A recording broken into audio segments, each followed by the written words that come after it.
Hello বন্ধুরা, কেমন আছেন সবাই? স্বাগত জানাচ্ছি আজকের আলোচনায়। আজকে একটি কন্টেন্টে অনেকগুলো বিষয় আপনাদের সাথে শেয়ার করব। 4টি ক্যাটাগরি আলোচনা হবে। প্রথমেই থাম্বনেলে যেটি দেখেছেন সেটি নিয়ে আলোচনা করব। কানাডাতে এক্সপ্রেস এন্ট্রি সিস্টেমে নতুন ক্যাটাগরি বেস প্রোগ্রাম চালু হতে যাচ্ছে, সেটা নিয়ে আমাদের প্রায়োরিটি থাকবে। এরপরে ম্যানিটোবা প্রভিন্সে 2টি প্রোগ্রাম নিয়ে আমরা কথা বলবো, 2টি ক্যাটাগরি নিয়ে। সেগুলো খুবই গুরুত্বপূর্ণ। যারা এই প্রভিন্সে অলরেডি আছেন, আবেদন করতে যাচ্ছেন এবং আসবেন। সর্বশেষ এক্সপ্রেস এন্ট্রিতে একটি ড্র অনুষ্ঠিত হলো, বিগ ড্র। তারা এখানে ইনহ্যান্স পিএনপি ক্যাটাগরিতে অনেকগুলো ব্যক্তিদেরকে ইনভাইটেশন পাঠিয়েছে। সব কিছু মিলিয়ে আজকের আলোচনাটি সাজানো। ভূমিকাতে আর বেশি কিছু বলবো না, আমরা চলে যাই আলোচনাতে। IRCC announces new express entry category and immigration measures for doctors. তো নতুন যে পিআর প্রোগ্রামটা ওপেন হচ্ছে, নতুন পিআর প্রোগ্রাম বলতে ডক্টরদের তো অলরেডি তারা প্রায়োরিটি পায় হেলথ কেয়ার সেক্টরের জন্য। অলরেডি তারা মানে ক্যাটাগরি বেজের মধ্যে আছে। তো আলাদা করে আবার ডক্টরসের নামটা এখানে আসছে। তো এখানে কি ঘটতে যাচ্ছে সেটা আমরা একটু দেখি। 8ই ডিসেম্বর 2025 কানাডা ইমিগ্রেশন মিনিস্টার লেনা দিয়াব তিনি মূলত এখানে ঘোষণা করেন যে 3 new immigration measures to take into easier for international doctors to become permanent residents in Canada. তো ইন্টারন্যাশনাল ডক্টরস যারা, তাদের জন্যই মূলত এই সুযোগগুলো তারা দিবেন। The new express entry category to be eligible under the new physician with Canadian work experience. Express entry category individuals must have accumulated at least 12-month full-time continuous work experience or an equivalent amount of part-time work experience in Canada within the last 3 years.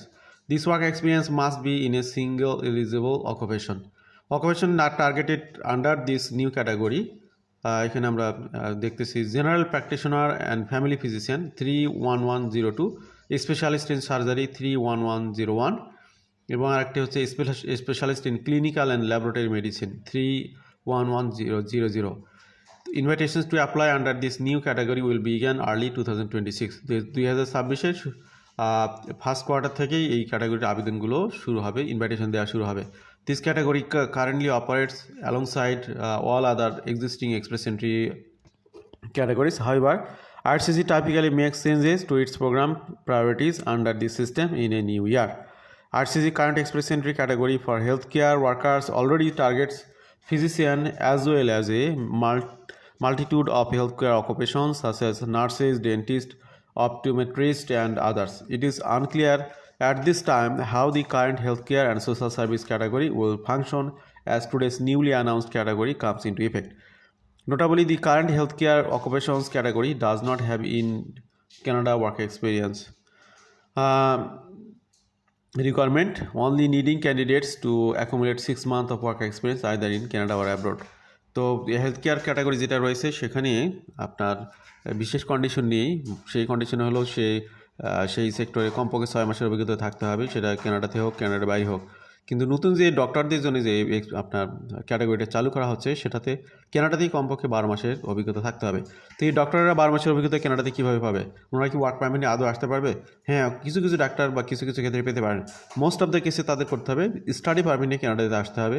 1 বছরের হোক 2 বছরের হোক, কিংবা কোনো PGD programme complete করে তিনি যখন এখানে পোস্ট গ্রাজুয়েশন ওয়ার্ক পারমিটের সুযোগ পাবেন, সেই post graduation open work permit পাওয়া ওই সময়টুকুতে তাকে তার প্রফেশনের রিলেটেড প্রফেশনে জব এক্সপিরিয়েন্স গ্যাদার করতে হবে 12 মাসের। যদি সেটা করতে পারে তাহলে তিনি ক্যাটাগরি বেসড এই ড্রোতে কোয়ালিফাই করবেন।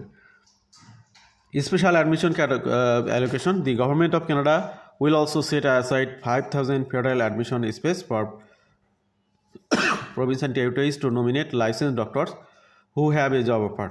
তো যাদের জব অফার আছে তাদের জন্য আবার আলাদা একটা আপনার ক্যাটাগরি চালু করবে। The government of Canada will also set aside 5,000 federal admission spaces for province and territories. আমি এটা ডাবল করলাম আপনাদেরকে বোঝানোর জন্য।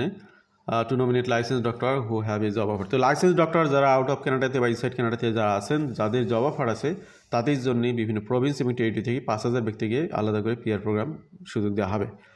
These spots are in addition to the regular annual allocation of the provincial nominee program, meaning that provincial immigration authorities will be able to drastically increase their intake of foreign doctors to nominate for permanent residency. Admission space are detailed in Canada Immigration Level Plan. এখানে আনুষ্ঠানিক কথা আর বলবো না।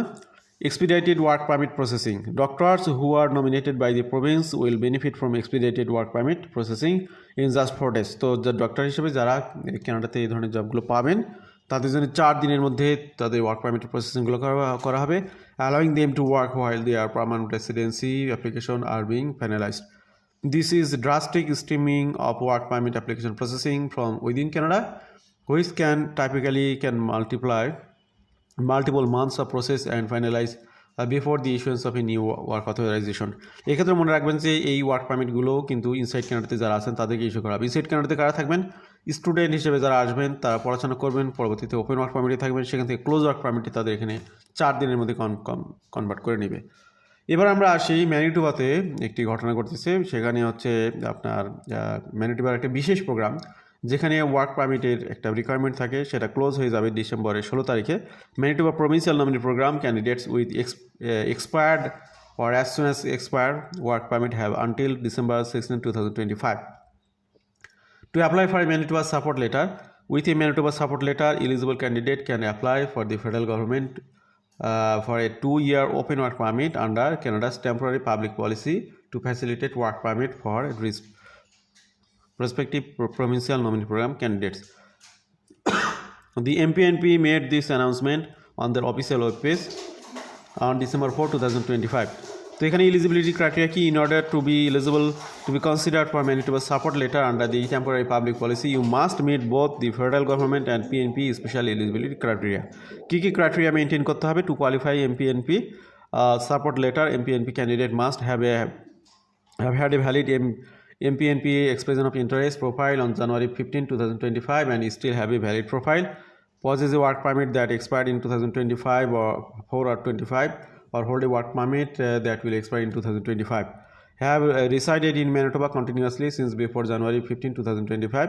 Have a letter of employment from your current employer in Canada. Federal temporary policy, public policy requirement. এখানে আমি এটা skip করতেছি, এখানে পাবলিক পলিসির বিষয়ে কিছু আছে, আপনারা যারা আগ্রহী তারা এটা পড়ে নিয়েন, জেনে নিয়েন।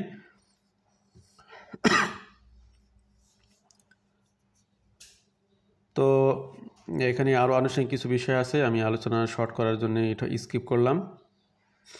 How to apply for an open work permit through the temporary public policy.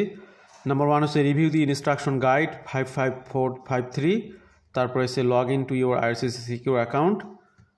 এরপরে আপনার you will be asked a questionnaire, আপনার কোশ্চেনিয়ারগুলো স্টেপ বাই স্টেপ পূরণ করতে হবে। তারপরে ফিল আউট অ্যাপ্লিকেশন ফর্ম। এরপরে কোন ধরনের ওয়ার্ক পারমিট আপনি আবেদন করতেছেন, জব টাইটেল কী, ব্রিফ ডিসক্রিপশন, এগুলো লাগবে। এরপর সব ধরনের ডকুমেন্টগুলো আপলোড করতে হবে, ফর্ম, তারপরে আপনার অন্যান্য আনুষ্ঠানিক ডকুমেন্ট। এরপর আপনি অ্যাপ্লিকেশন ফি দিতে হবে, এখানে 155 Canadian dollar open work permit ফি এবং রেজিস্ট্রেশন ফি 246.25 কানাডিয়ান ডলার। এরপরে আপনার ওপেন ওয়ার্ক পারমিট হোল্ডার ফি $100, অনেকগুলো ফি দিতে হবে।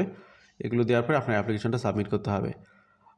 On December 5, 2025, the Manitoba Provincial Nominee Program invited nearly, এখানে লাস্ট যে আরেকটা তথ্য সেটা হচ্ছে যে 5 ডিসেম্বর ম্যানিটোবা প্রভিন্সে প্রভিন্সিয়াল নমিনি প্রোগ্রামে ড্র হয়েছে, সেখানে 185 জন ক্যান্ডিডেটকে ইনভাইটেশন দেওয়া হয়েছে এবং এই ইনভাইটেশনগুলো দেওয়া হয়েছে মেজরিটি যারা অলরেডি ম্যানিটোবা প্রভিন্সে আছেন তাদেরকে দেওয়া হয়েছে। তবে ম্যানিটোবা প্রভিন্সে থাকার উপায় হলো স্টাডি পারমিট নিয়ে আসা, স্টাডি পারমিটে থেকে এখানে ওপেন ওয়ার্ক পারমিট কনভার্ট হয়ে এখানে বিভিন্ন ধরনের আপনার সাথে যায় এরকম রিলেটেড কোনো জবে এক্সপিরিয়েন্স গ্যাদার করা, তাহলে এখানে এই পিএনপি প্রোগ্রামগুলোতে আপনাদের জন্য কোয়ালিফাই করাটা সহজ হবে। A total 184 letter of advice to apply were issued to the province's first draw of December. This is the highest number of LAA issued in a single draw since October 9, 2025. Candidates were targeted through either skilled worker in Manitoba, skilled worker overseas pathway, if they indicated they are directly invited by the MPNP as a part of the strategic recruitment process. এবার আমরা দেখি আর একটা বিষয়, সেটা হলো strategic recruitment initiative. এখানে ভাগ করে দেওয়া হয়েছে কোনটাতে কত। এমপ্লয়ার সার্ভিসে 10 জনকে, ফ্রাঙ্কোফোন কমিউনিটিতে 20 জন, রিজনাল কমিউনিটিজে 21 জন এবং এথনো কালচারাল কমিউনিটিজে 7 জন, মোট 126 জন। আর একটা হলো temporary public policy to facilitate work permit and prospective provincial nominee program candidate TPP, এখানে 126 জন। এইভাবে মূলত 184 জনকে ইনভাইটেশন ইস্যু করা হয়েছে। এবার আমরা আসি হচ্ছে লাস্ট যে এক্সপ্রেস ইন্ডি ড্র হলো, সেখানে 1123 জনকে ইনভাইটেশন ইস্যু করা হয়েছে, যাদের সিআইএস স্কোর রিকোয়ারমেন্ট ছিল 729। তো এই 729-এর মধ্যে 600 পয়েন্টই কিন্তু বোনাস পয়েন্ট, কারণ তারা হচ্ছে প্রি প্রভিন্স থেকে নমিনেশন পেয়েছেন। বাকিটা হলো বেস পয়েন্ট।